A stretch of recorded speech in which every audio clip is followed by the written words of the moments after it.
देश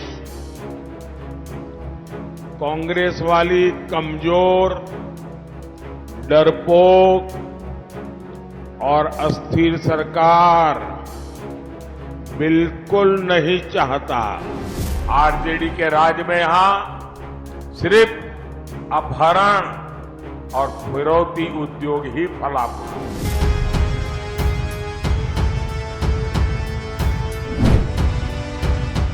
देश में 18वीं लोकसभा चुनाव का शंखनाद हो चुका है। ऐसे में एनडीए को तीसरी बार सत्ता के सिंहासन पर पहुंचाने के लिए पीएम मोदी एक बार फिर से चुनावी रण में हैं।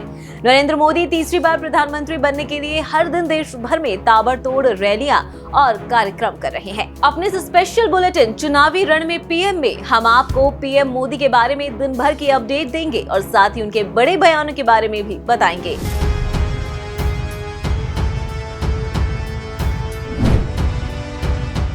नमस्कार, आप देख रहे हैं भारत एक्सप्रेस डिजिटल और मैं हूं आपके साथ बबीता रैकवाल। देश में इस समय चुनाव का माहौल है। नेताओं के साथ साथ आम जनता की जुबान पर भी चुनाव की चर्चा है। ऐसे में चुनाव और भी खास हो जाता है जब एक तरफ पूरा विपक्ष और पीएम मोदी के खिलाफ है, तो वहीं दूसरी तरफ पीएम मोदी चुनाव की बागडोर का मोर्चा खुद अपने कंधे पर संभाले हुए हैं। बता दें कि इस बार के चुनाव सभी पार्टियों के लिए अहम माने जा रहे हैं, क्योंकि पीएम मोदी को हराने के लिए वो पार्टियां साथ आई हैं जो कभी एक दूसरे के विरोधी हुआ करते थे।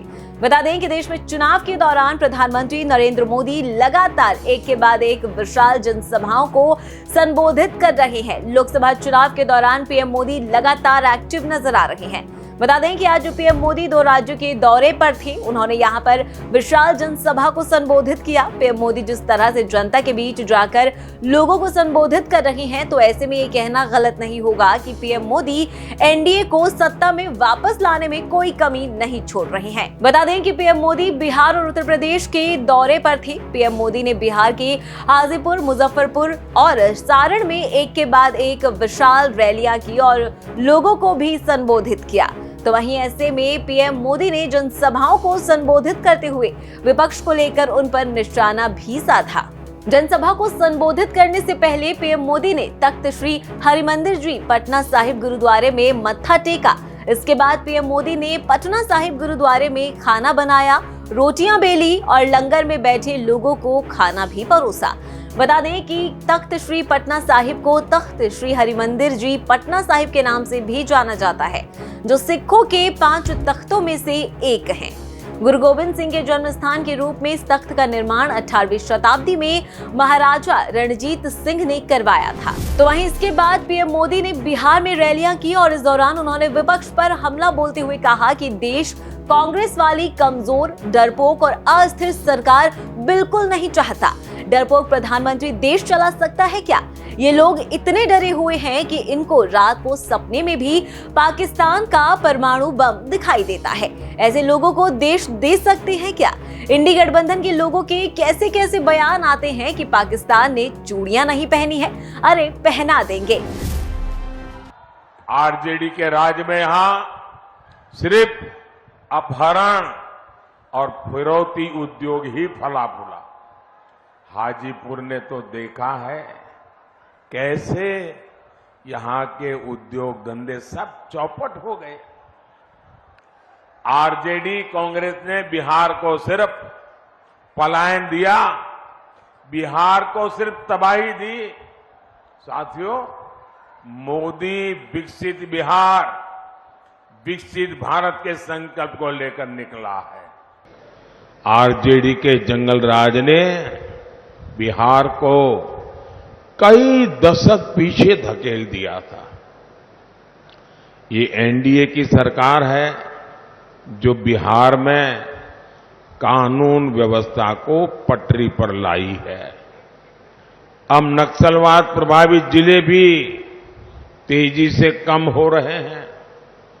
जब शांति स्थापित हो रही है तो उद्योग भी लौट रहे हैं, निवेश भी आ रहा है और आप जानते हैं जब निवेश आता है तो रोजगार के भी मौके बढ़ाता है। ये चुनाव विकसित भारत के संकल्प का चुनाव है। आज दुनिया में भारत की साख भी है और भारत की धाक भी है। भारत की साख और धाक मैं जरा आपसे पूछना चाहता हूं, जब मैं कहता हूं कि भारत की साख भी है और भारत की धाक भी है, आप मुझे बताइए ये साख और धाक है कि नहीं है? सबके सब जरा जवाब देंगे तो मुझे पता चलेगा कि मेरी आवाज पहुंच रही है। साख और धाक है कि नहीं है? दुनिया भर में है कि नहीं है? भारत का ये रुतबा बढ़े, ये आपको अच्छा लगेगा कि नहीं लगेगा? भारत का रुतबा बढ़े आपको अच्छा लगेगा कि नहीं लगेगा? ये रुतबा बढ़ाने के लिए ये चुनाव है। ये चुनाव देश की साख, देश की धाक और देश का रुतबा बढ़ाने के लिए है, और जिसके लिए हर हिंदुस्तानी को गर्व होता है, आपको भी गर्व होता है। बिहार में जनसभाओं को संबोधित करने के बाद पीएम मोदी ने उत्तर प्रदेश के वाराणसी में रोड शो किया। यहाँ पर लाखों संख्या में लोग मौजूद थे।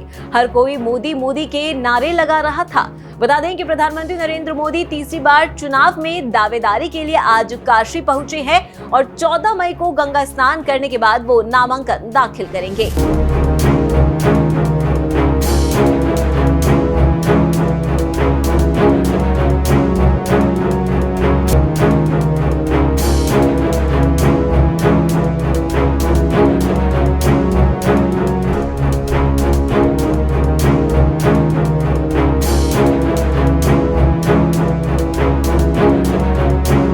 आज के हमारे इस बुलेटिन में बस इतना ही। देश और दुनिया की बाकी तमाम खबरों के लिए देखते रहिए भारत एक्सप्रेस। नमस्कार।